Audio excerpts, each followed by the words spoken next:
आज कुछ बता देती हूं, ध्यान से सुनिए। देखो, नीट में सिलेक्शन के लिए करना क्या है? फॉर नीट सिलेक्शन, ठीक है। अब सारे सब्जेक्ट्स में ही आप इसको फॉलो कर लीजिएगा। बहुत सिंपल है सिलेक्ट होना, हम उसे कॉम्प्लिकेट करते हैं। हम कॉम्प्लिकेट कैसे करते हैं? 10 जगह से 10 मटेरियल जुगाड़ कर उन सबको पढ़ने की कोशिश करके। आप 100% भी नहीं, 90% लेक्चर अटेंड करते हो, 80% समझते हो, 70% लर्न करते हो, 60% रिवाइज करते हो, 50% पे पहुंच जाते हैं जब 50 जगह के 50 क्वेश्चन करते हैं। कहीं का भी कुछ भी हमें पूरा नहीं आता और अल्टीमेटली 40, 50, 60% पे हम अटक जाते हैं। अगर आप मुझसे पूछेंगे ना, तो सिलेक्ट होने की बहुत सिंपल सी रेमेडी है, बहुत सिंपल सी दवा होती है इस बीमारी के इलाज की, और वो है मेरे तो गिरधर गोपाल दूसरो ना कोई। एक टीचर, उनके एक नोट्स, उनके एक डीपीपी एमसीक्यू जो वो करा रहे हैं, कोई भी एक टेस्ट सीरीज जो भी आप दे रहे हैं, that is more than enough for selection. तो हमें इस बैच में क्या करना है, ध्यान से सुनिए।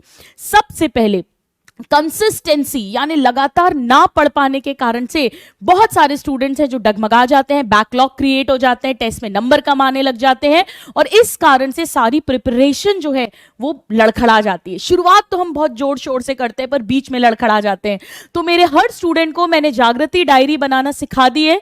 मैंने लिविंग वर्ल्ड के फर्स्ट लेक्चर, यानी जब ये बैच शुरू किया था, यकीन 2.0 में भी 3.0 में भी, तो फर्स्ट लेक्चर में मैंने आपको जागृति डायरी बनाना सिखाया है, जहां पे मस्ट डू, कैन डू और डोंट डू लिस्ट बनानी है। मेरे बहुत सारे स्टूडेंट्स मुझे रेगुलरली अपनी लिस्ट भेजते भी रहते हैं। ये गेम चेंजर होने वाली है, मैंने आपसे पहले भी कहा है। जब आप सिलेक्शन के बाद मुझसे मिलने आएंगे तो आप खुद ये कहेंगे कि मैम की जागृति डायरी एमसीडी लिस्ट के कारण हम लगातार पढ़ पाए आखिरी दिन तक। तो ये सबको बनानी है।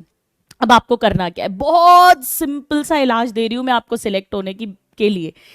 लेक्चर सुनो ध्यान से, यानी उस समय पर कोई भी इसका नंबर मांगना, उसका नंबर मांगना, वो सब नहीं करना। चैट बॉक्स में जो भी चल रहा है चलने दो, आप टीचर को सुनिए, फुल कंसंट्रेशन से सुनिए। बीच में थोड़ा थोड़ा पानी पीते रहो, इलेक्ट्रॉल पीते रहो, ताकि आपका माइंड फ्रेश रहे। अगर बीच में नींद आए तो मैंने आपको बताया, एक स्प्रे बॉटल रखो, फटाफट स्प्लैश कर लिया, हल्का सा एक चक्कर लगाकर उठकर वापस आ गए। पर लेक्चर सुनते समय, क्लास अटेंड करते समय बहुत ज्यादा चौकन्ना रहना है, कॉन्सेंट्रेशन रहना है। इसके बाद में जब आपकी क्लास खत्म हो गई, आपने नोट्स भी बना लिए मेरे साथ में, अब जब आपकी क्लास खत्म हो गई है, तीनों क्लासेस खत्म हो गई हैं, आपने थोड़ा रेस्ट करा, जब भी आप अब पढ़ने बैठेंगे तो आपको वापस से सबसे पहले नोट्स ओपन करके उन्हें लर्न करना है। नोट्स में आप पहले थ्योरी लर्न करेंगे। अगर बायो की बात करूं, थ्योरेटिकल सब्जेक्ट की बात करूं, अगर न्यूमेरिकल बेस्ड सब्जेक्ट है तो आप पहले जो टीचर्स ने क्वेश्चन कराए हैं उनसे भी कर सकते हैं। फिर जो मैं क्लास में क्वेश्चन कराती हूं आपने वो कर लिए।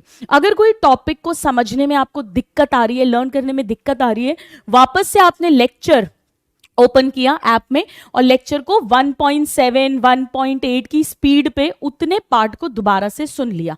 पूरा नहीं भी सुनोगे तो चलेगा, ठीक है। ये जब आप करोगे तो सपोज करो आपका 1.5 घंटे का लेक्चर है, तो सॉरी 2 घंटे का लेक्चर है अगर आपका, या 1.25 घंटे का लेक्चर है, आपको 1.5 घंटा करीब लगेगा ये सब कुछ करने में। इसके बाद आपके पास डीपीपी आई, आपको उसे सॉल्व करना है। सॉल्व करने के बाद जो बने बने, नहीं बने कोई बात नहीं, साइड में रख दो।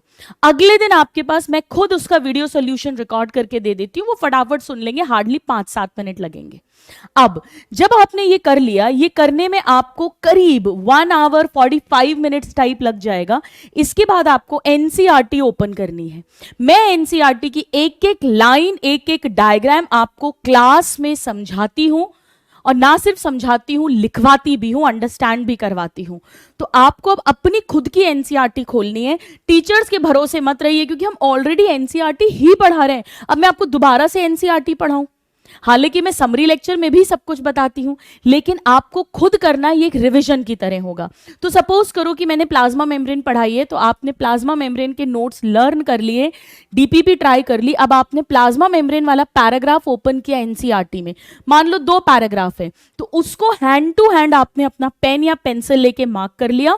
और अगर कोई ऐसा पॉइंट है जो आपने लर्न तो करा है, नोट्स में भी पढ़ाया तो सब कुछ है, पर आपको लगता है यार ये मैं भूल जाऊंगा, ये बहुत इंपॉर्टेंट डेटा है, तो उसे आपने मार्क कर लिया। एनसीईआरटी में ही मार्क कर लिया और एक सेपरेट रजिस्टर या डायरी बना लो जिसमें आपने उस पॉइंट को लिख भी लिया हैंड टू हैंड। ये सब करने में आपको मुश्किल से 15 मिनट लगेंगे, इससे ज्यादा नहीं लगेगा।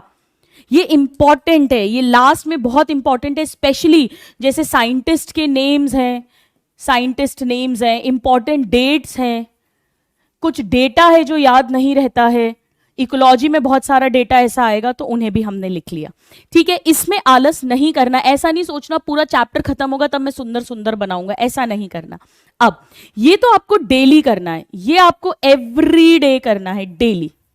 इसके बाद जब आपका चैप्टर खत्म होगा, जैसे मान लीजिए 7-8 लेक्चर्स का चैप्टर है, जब चैप्टर खत्म होगा उसके बाद जो संडे आएगा उस पे मैं खुद आपको उस चैप्टर का रिवीजन लेक्चर रिकॉर्ड करके दूंगी और पीवाईक्यूज का भी लेक्चर रिकॉर्ड करके दूंगी। यानी आपको अपनी तरफ से कोई दूसरी बुक सॉल्व करने की जरूरत नहीं है, कोई स्टडी मटेरियल सॉल्व करने की जरूरत नहीं है। रिवीजन लेक्चर यानी उस पूरे चैप्टर को, मान लो 8 क्लासेस हैं यानी 8 दूनी 16 घंटे का चैप्टर है, तो मैं उसको 1-1.25 घंटे में कंप्राइज करके आपको दे दूंगी। कभी बहुत बड़ा चैप्टर है तो हो सकता है 1.5 घंटे का रिवीजन लेक्चर भी हो, ऑन एन एवरेज 1 आवर के आसपास होगा। तो बस आपको ये सुनना है, इससे आपके पूरे चैप्टर का रिवीजन हो जाएगा। संडेज को ऑन एंड ऑफ ये रिवीजन लेक्चर सुनते रहो और पीवाईक्यू लेक्चर भी मैं ही आपको रिकॉर्ड करके दे दूंगी। यानी डेली आपने क्लास में ध्यान से सुना, ये पहली लर्निंग हुई। फिर क्लास खत्म होने के बाद जब घर पे सेल्फ स्टडी कर रहे हो तो नोट्स लर्न करे, ये सेकंड हुआ। अगर कुछ समझ नहीं आ रहा तो लेक्चर दोबारा से देख लिया 1.7 1.8 की स्पीड पे, डीपीपी भी सॉल्व कर ली। नंबर 3 आपने एनसीईआरटी रीड करी तो यह एक तरह से आपकी तीसरी बार उसी टॉपिक को पढ़ना हो गया। और फिर जब आप रिवीजन लेक्चर करोगे तो ये चौथी बार पढ़ना हो गया। इसके अलावा student, how to revise with online classes, ये मैंने ऑलरेडी YouTube पर वीडियो डाला हुआ है, यकीन ड्रॉपर बैच चैनल जो है PW का, उस पर इसको सुन लेना, तो ये डेली रिविजन्स कैसे करने उसमें हेल्प कर देगा। इसके अलावा 4x4 टेक्निक ये मैं आपको सिखाऊंगी, जागृति डायरी की तरह ये भी गेम चेंजर होगा, जहां पर हम 4x4 टेक्निक मेडिटेशन करना सीखेंगे, जिससे आपका कॉन्सेंट्रेशन इंप्रूव हो जाएगा, जिससे आपकी मेमोरी इंक्रीज हो जाएगी, जिससे आपके थॉट्स पर सेकंड, जो हम इतने विचार करते हैं, इतने